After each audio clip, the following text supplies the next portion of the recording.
Muito boa noite, graça, misericórdia e paz da parte do Senhor Jesus. Nós estaremos estudando a palavra de Deus neste dia e contamos com a participação daqueles que puderem neste momento, né? Aqueles que porventura forem chegando, por favor, vão sinalizando para nós, para termos convicção de que de fato está sendo transmitido, tá? Nós estaremos hoje de uma maneira virtual, devido ao grande contágio desse vírus aqui em nossa cidade, também acredito que em todo o Brasil. E nós achamos prudente não expor os nossos irmãos neste dia, nesta terça-feira. Nós aqui estamos bem, graças a Deus. A minha esposa está com um pouco de sintoma, tá? Gripal. Eu também tive uma crise de garganta ontem, um pouco hoje, mas já estou bem melhor. Graças a Deus já estou bem melhor. E nós temos orado pelos nossos irmãos que estão enfermos, que o nosso Deus possa, em breve tempo, curar cada um e que nós possamos dar continuidade às nossas vidas, no cuidado das nossas famílias, e o nome do Senhor será glorificado por isso. Neste dia também nós lamentamos a partida da mãe do nosso querido irmão João França, a quem nós somos solidários neste momento. Falei com ele agora há pouco pelo telefone e em nome da igreja, hipotecando todo o nosso apoio nesse momento difícil da partida da sua mãe. Ele está em João Pessoa, foi para o sepultamento, está com a sua família lá na boa cidade de João Pessoa, na Paraíba. Hoje nós vamos dar continuidade ao nosso estudo no Evangelho segundo Lucas.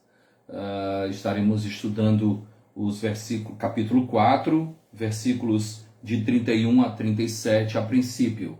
Nós vamos, antes de lermos o texto da palavra de Deus, nós vamos orar, vamos pedir a Deus direção, vamos pedir a Deus assistência do seu Espírito, para que possamos receber a edificação proveniente da palavra de Deus. Onde você estiver, junte-se a mim em oração. Nosso Deus, nosso Pai, louvado seja o teu nome. Muito obrigado pelo privilégio que temos, ó Pai, de falar contigo, Senhor. Sabemos que não somos merecedores de algo tão maravilhoso que é falar contigo, Senhor. Nós somos gratos a Ti. Sabemos que falamos contigo por meio do Teu Filho, Senhor Jesus. Nosso Senhor, que Tu estejas abençoando-nos, Pai. Estende a Tua boa mão sobre cada vida enferma. Ó Deus, estende a Tua boa mão sobre cada casa onde há enfermos. Ó Deus, dá consolo ao Teu servo, irmão João, e à sua família, ó Deus, neste dia difícil, quando ele se despede da sua mãe. Nosso Senhor, continua nos abençoando, Senhor, porque nós somos necessitados das Tuas bênçãos. Nós pedimos-te agora, ó Deus, a assistência do Teu Espírito, para que possamos bem compreender a Tua palavra nesta noite, Senhor. É assim que nós oramos, no nome do Senhor Jesus. Amém. Muito bem, meus irmãos, nós vamos então ler a palavra de Deus e vamos estudar. Lucas, capítulo 4, versículos de 31 a 38. Todos estão me ouvindo? Alguém pode me dizer se está tudo bem, se o áudio está bom? Hoje eu estou sozinho porque o Hugo está ainda se recuperando da sua enfermidade, mas eu gostaria de saber se a comunicação está boa, se os irmãos estão me ouvindo, tá? Tá tudo bem? Alguém pode me sinalizar? Tá? Se está tudo bem? Não estou vendo, mas está... Sim, muito bem. Alguém falou aqui, não dá para saber quem foi, mas estão ouvindo, né? Então vamos ler a palavra de Deus. Tenha consigo a palavra do Senhor e abra no Evangelho segundo Lucas, capítulo 4. Leremos os versículos de 31 a 37. E assim nós estaremos meditando, não é? Após a leitura. E desceu a Cafarnaum, cidade da Galileia, e os ensinava no sábado. E muito se maravilhavam da sua doutrina, porque a sua palavra era com autoridade. Achava-se na sinagoga um homem possesso de um espírito de demônio imundo, e bradou em alta voz: Ah, que temos nós contigo, Jesus Nazareno? Vieste para perder-nos? Bem sei quem és, o Santo de Deus. Mas Jesus o repreendeu, dizendo: Cala-te e sai deste homem. O demônio, depois de o ter lançado por terra no meio de todos, saiu dele, sem lhe fazer mal. Todos ficaram grandemente admirados e comentavam entre si, dizendo: Que palavra é esta? Pois com autoridade e poder ordena aos espíritos imundos, e eles saem. E a sua fama corria por todos os lugares da circunvizinhança. Amém. Nós estamos estudando o Evangelho segundo Lucas, que é um grande evangelho, um evangelho maravilhoso, faz parte daquela coletânea que nós sempre lembramos, né, dos sinóticos, Mateus, Marcos e Lucas. São evangelhos vistos pela mesma ótica. Nós estamos estudando esse evangelho porque nós entendemos que nele há particularidades que são necessárias de serem estudadas, não é? Lucas era o único escritor do Novo Testamento que não era judeu. Ele era um grego, era um médico gentil e possivelmente discípulo do apóstolo Paulo, e esteve com Paulo durante muito tempo. Ele então não esteve com Jesus, mas ele fez um apanhado, uma pesquisa e escreveu esse grande evangelho. Nesse evangelho nós temos parábolas que nós não encontramos nos outros evangelhos. Por exemplo, a parábola do filho pródigo, nós só encontramos aqui nesse evangelho. A parábola do bom samaritano, nós só encontramos em Lucas. Também a conversão de Zaqueu, nós só encontramos em Lucas. E aí nós paramos para pensar, né? Como nós perderíamos se nós não tivéssemos o evangelho de Lucas disponível a cada um de nós. É um evangelho realmente muito rico de ensinamentos. Nós estamos diante desse texto que narra a autoridade de Cristo, que narra o poder que havia em Cristo. Nós bem sabemos que o Senhor Jesus Cristo veio ao mundo, conforme nós encontramos, por exemplo, no Evangelho segundo João, não é? O Verbo que se fez carne, ele era a palavra, a ação poderosa de Deus, que se encarnou, esteve entre nós, cheio de graça, de verdade. Nós vimos a sua glória como a glória do unigênito do Pai. Cristo, portanto, veio fisicamente, ele veio corporalmente, Ele esteve entre nós, ele era 100% homem, e nessa perspectiva ele tinha fome, ele tinha sede, ele se emocionava, ele tinha necessidades próprias de um ser humano. Mas ele também era 100% Deus, e nessa perspectiva ele acalmava a tempestade, ele realizava milagres e sinais dos mais diversos. Então em Jesus Cristo nós temos aquele que era 100% homem e também 100% Deus. No texto que nós lemos, nós encontramos o Senhor Jesus Cristo impressionando com o seu ensinamento. Porém, mais que impressionar com o ensinamento em si, a maneira como ele ensinava, a maneira como ele se portava, causava de fato impacto naqueles que podiam presenciar. E Lucas faz essa narrativa da cura do endemoniado de Cafarnaum. Lucas faz essa narrativa de uma maneira tão brilhante. Nós também encontramos no Evangelho segundo Marcos esse texto. mas Lucas trata de uma maneira tão bela, e eu gostaria de estudar com você, versículo por versículo, dessa narrativa de Lucas, da cura desse endemoniado em Cafarnaum.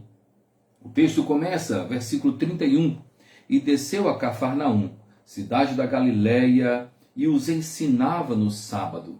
Eu gostaria só de pensar com você acerca da primazia que Jesus Cristo dava ao ensino.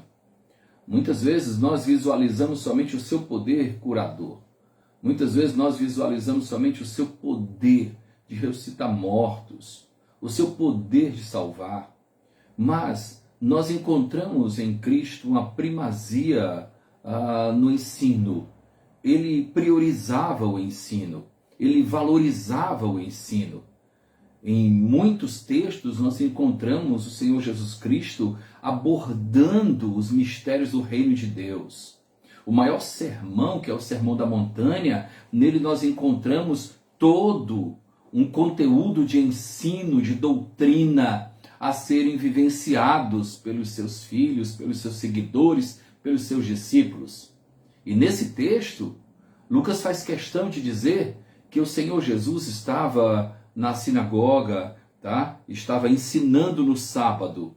O texto não fala da sinagoga, né? Mas ele diz que estava ensinando no sábado, provavelmente na sinagoga. Então, a primazia ao ensino é fundamental. E eu gostaria de considerar isso juntamente com você. Que nós possamos valorizar o estudo, valorizar o ensino, valorizar o discipulado, valorizar a abordagem criteriosa da palavra de Deus.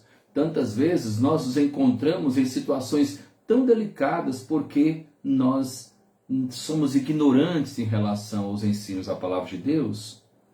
Jesus então tinha esse cuidado de ensinar os mistérios do reino de Deus. O texto continua agora, versículo 32, diz assim: e muito se maravilhavam da sua doutrina, porque a sua palavra era com autoridade. Duas coisas importantes: conteúdo e abordagem. O conteúdo é a doutrina. É necessário sermos fiéis no conteúdo. É necessário sermos fiéis à doutrina. Não é bom nós fugirmos dos textos que não nos são simpáticos. Nós precisamos ser fiéis àquilo que há diante de nós. O Senhor Jesus Cristo ensinava a doutrina e isso fazia com que o povo se maravilhasse. A primeira coisa, portanto, é o conteúdo, a doutrina. Nós precisamos não somente sermos pessoas vibrantes, mas é necessário que nós sejamos também pessoas com conteúdo doutrinário, com ensinamento verdadeiro. As emoções, elas passam, mas o conteúdo verdadeiro que é assimilado, ele permanece. Eu já tenho muito tempo de crente e muito tempo também até de pastor, não é? 30 anos já. E eu já vivi muitas coisas que me emocionaram. Se eu voltar atrás, muitos movimentos, muitos eventos que me emocionaram. Porém, aquilo que ficou guardado no meu coração foi justamente o ensino, a verdadeira doutrina. Aquilo que me firmou nos passos do Senhor Jesus Cristo foi o fundamento doutrinário do cristianismo. Então eu sou cristão não pelas emoções, eu sou cristão pela mensagem que o Senhor Jesus Cristo trouxe para mim. Eu sou cristão não porque eu participo de um grupo animado que faz isso, que faz aquilo, muitos programas e muitos eventos. Não, eu sou cristão pela convicção que eu tenho de que o ensino de Cristo era verdadeiro.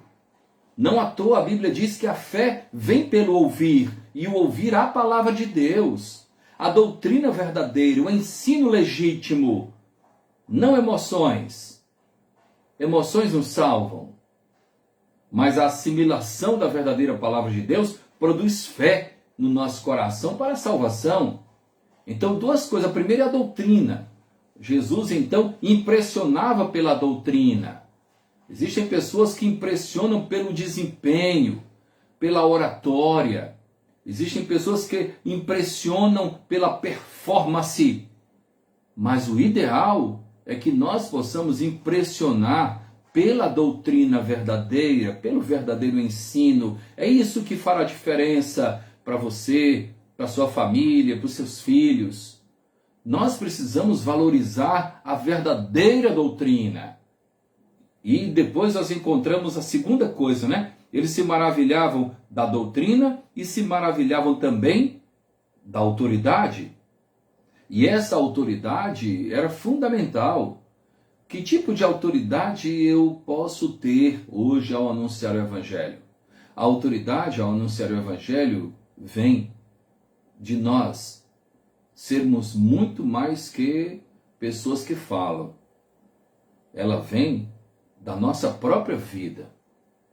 O meu falar deve ser reflexo daquilo que eu vivo. Eu não posso simplesmente apontar o caminho como se ele estivesse distante de mim. Eu preciso estar no caminho e dizer: esse caminho chama-se Jesus Cristo. E eu preciso, portanto, vivenciar aquilo que eu falo.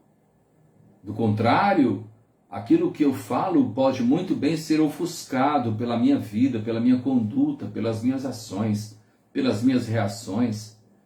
Tantas pessoas já se escandalizaram com pregadores, com mestres que até falavam bem, se expressavam bem, porém a conduta não era condizente àquilo que era falado. Duas coisas importantes: doutrina e autoridade. Duas coisas importantes: ensino e vida. O exemplo, a vida. Muitas vezes o exemplo fala tão alto que aquilo que nós emitimos com a nossa boca simplesmente atesta, só faz homologar aquilo que a nossa vida anuncia. Muito mais importante que falar é viver. E é a nossa vida que vai nos dar autoridade ao falar. Eu admirava muito o pastor Russell Shedd. E eu conheci o pastor Russell Shedd ainda quando eu era seminarista, lá em Recife, quando ele esteve fazendo palestras lá no nosso seminário. Depois, em vários contextos, eu ouvia o pastor Russell Shedd. Muitas vezes ele falava coisas que aparentemente eram simples, mas a maneira com que ele falava, a demonstração de que ele vivia aquilo que ele estava falando, dava uma força significativa, enchia a sua palavra de poder, e aquilo causava impacto naqueles que recebiam. Doutrina e autoridade, ensino e vida, palavra e exemplo. Nós precisamos nos lembrar disso. A igreja do Senhor Jesus Cristo precisa ser formada por pessoas que vivem aquilo que falam.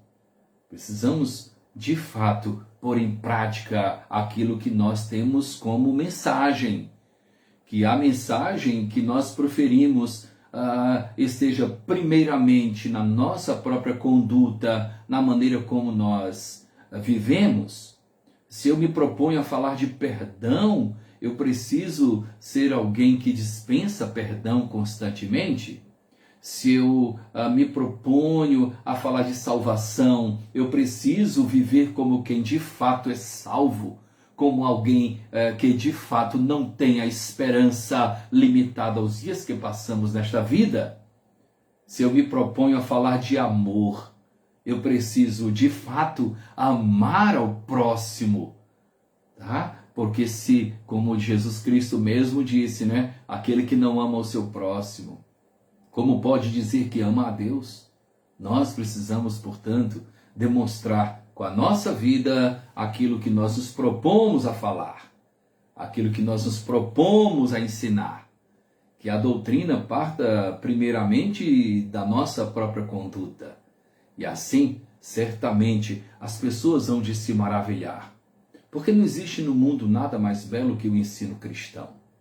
O ensino cristão é altamente impactante, desde que ele seja vivenciado antes de ser falado, desde que ele seja praticado antes de ser falado simplesmente, emitido com palavras. Assim, a nossa palavra será somente a evidência daquilo que nós vivemos. Que Deus nos abençoe nesse propósito, que Deus nos use nessa perspectiva, que nós sejamos discípulos que vivem aquilo que nós falamos. Muito bem, versículo 33. Achava-se na sinagoga um homem possesso de um espírito de demônio imundo e bradou em alta voz. Eu gostaria de, antes de falar o que ele bradou, tá? Primeiramente dizer o seguinte: não é pelo fato de nós estarmos fazendo aquilo que corresponde à vontade de Deus que nós não possamos ser, tá? Possamos nos deparar, melhor dizendo, com uma situação difícil, com uma manifestação, tá, adversa. E foi isso que aconteceu. Jesus estava doutrinando com autoridade. No entanto, apareceu, achava-se na sinagoga, e agora a gente vê a constatação daquilo que eu falei acima, não é? Então, achava-se na sinagoga um homem possesso de um espírito de demônio imundo, ou seja, na sinagoga, na igreja. É possível, pastor, na igreja nós temos pessoas com espírito imundo? Sim, claro. E quando é que ele vai se manifestar? Justamente quando o verdadeiro evangelho é ensinado. Quando a verdadeira doutrina é ensinada. Porque quando nós não anunciamos o verdadeiro evangelho, aquele que é contrário pode se sentir muito bem confortável no nosso meio. Ele estava na sinagoga. Quem sabe quanto tempo aquele demônio estava lá na sinagoga? Aquele homem possesso de um demônio imundo estava lá. E não era confrontado pelas verdades. Tantas vezes acontece isso. Enquanto a verdade não é abordada, muitos que são contrários se sentem confortáveis. E ninguém mexe comigo aqui. Eu gosto muito dessa igreja, porque aqui ninguém fala do poder de Deus.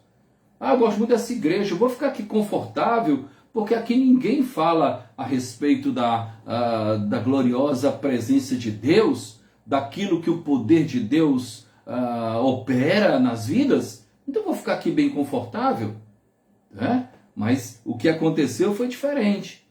Como a doutrina estava ensinada, com autoridade, então houve a manifestação deste homem possesso de um espírito de demônio imundo. E ele bradou em alta voz. Tá? Bradou em alta voz. Que temos nós contigo, Jesus Nazareno? Vieste para perder-nos? Bem sei quem és, o Santo de Deus. Algumas coisas precisam ser consideradas nessas colocações do homem possesso por um demônio imundo, não é? A primeira coisa que a gente pode considerar: não há qualquer tipo de associação, de concordância entre o verdadeiro evangelho, a verdadeira doutrina, tá? E o mal, aquilo que é mal. O mal sempre se incomoda quando a verdadeira doutrina é anunciada. Aquilo que é contrário sempre se manifesta. Quando eu era garoto, eu ouvia algumas expressões assim: fulano de tal, ele não é crente, mas ele é amigo do evangelho, né? Amigo do evangelho. Eu acredito que alguns de vocês que estão me acompanhando já devem ter escutado essa expressão, né? Amigo do evangelho. Na verdade, amigo do evangelho é aquele que crê que o evangelho é verdadeiro.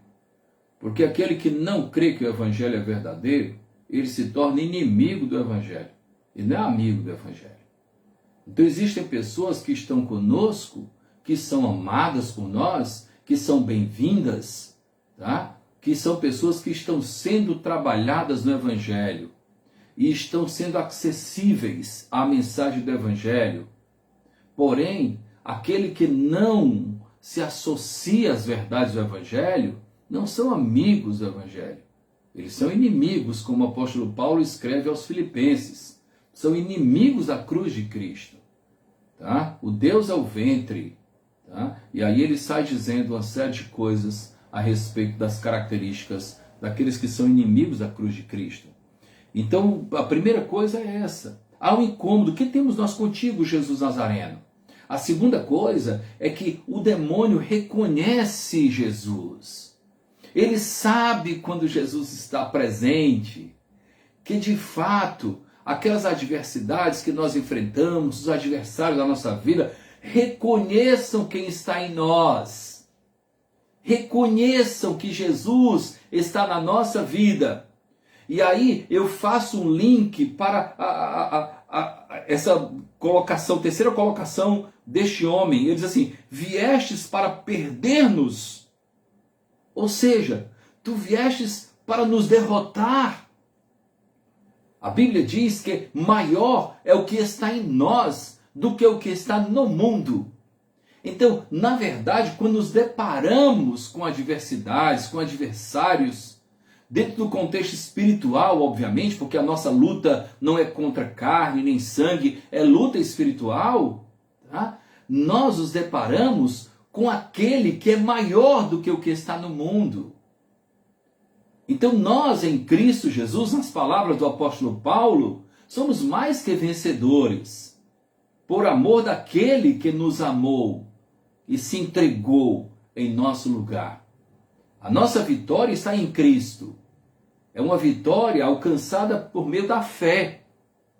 E ele quando diz, não é exatamente para perder, bem sei quem és, o Santo de Deus. Tu és o Santo de Deus. É este o Senhor Jesus Cristo que nos acompanha. Nós precisamos reconhecer. Às vezes o demônio reconhece mais do que nós. Como é que pode? O demônio reconheceu que Jesus era o Santo de Deus. E nós muitas vezes estamos tímidos diante das situações da vida. E nós muitas vezes nos apresentamos como pessoas medrosas diante das situações da vida. Somos tomados pelo medo tantas vezes e nos esquecemos que aquele que está em nós é o Santo de Deus. Aquele que está em nós é o Senhor dos Senhores. Aquele que está em nós é aquele que disse: eu sou a ressurreição e a vida. Aquele que crê em mim, ainda que morra, viverá. Aquele que está em nós é aquele que tem poder para ressuscitar mortos. Aquele que está em nós é aquele que tem poder para caminhar sobre as águas. Aquele que está em nós é aquele que diz: vinde a mim, cansados, sobrecarregados, eu vos aliviarei. Eu não vou levar vocês para um local de alívio, eu mesmo vos aliviarei. Nos esquecemos tantas vezes, desconsideramos tantas vezes do poder que há naquele que está em nós, que é o Senhor Jesus Cristo.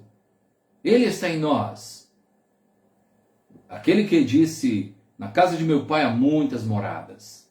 Se assim não for, eu vou-lhe teria dito, pois vou preparar-vos lugar para que onde eu estiver, estejais vós também.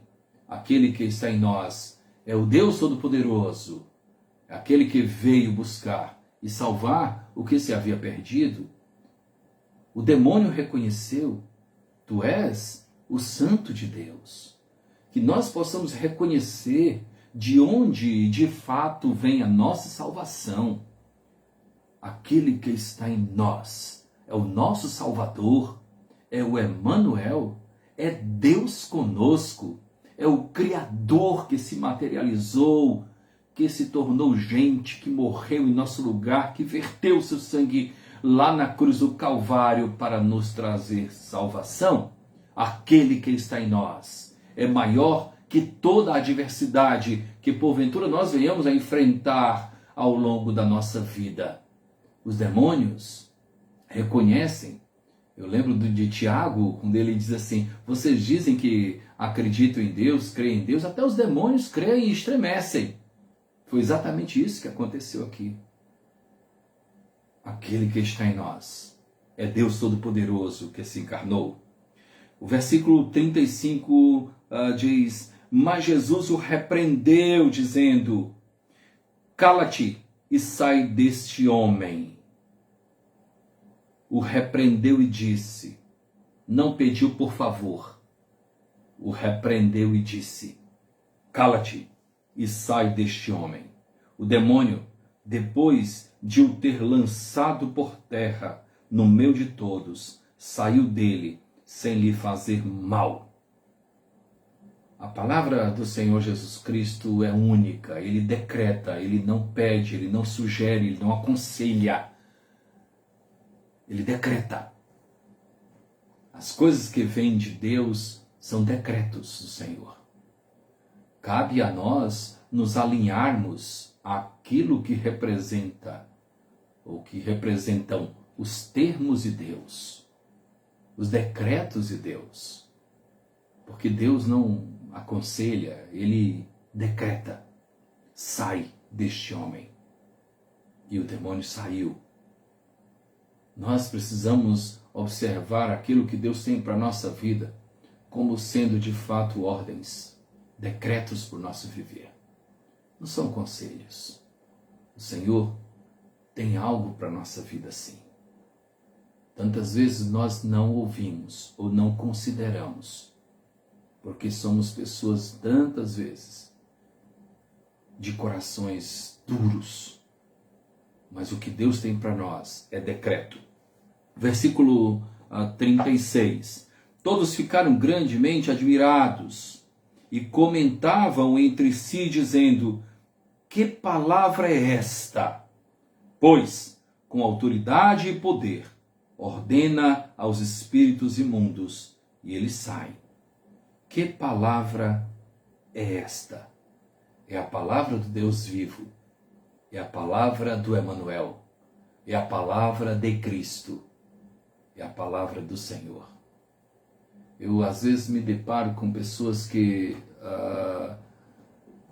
ficam em busca de saber o que deve fazer, o que devem fazer em diversos assuntos, diversos contextos. E quando eu sou abordado, eu digo: procure fazer aquilo que Deus espera que você faça. Eu até nem considero tanto mais aquela sugestão do livro Em Seus Passos, o que faria Jesus. Porque, na verdade, eu não preciso ficar conjecturando o que Jesus faria no meu lugar. Eu posso muito bem olhar o que ele fez.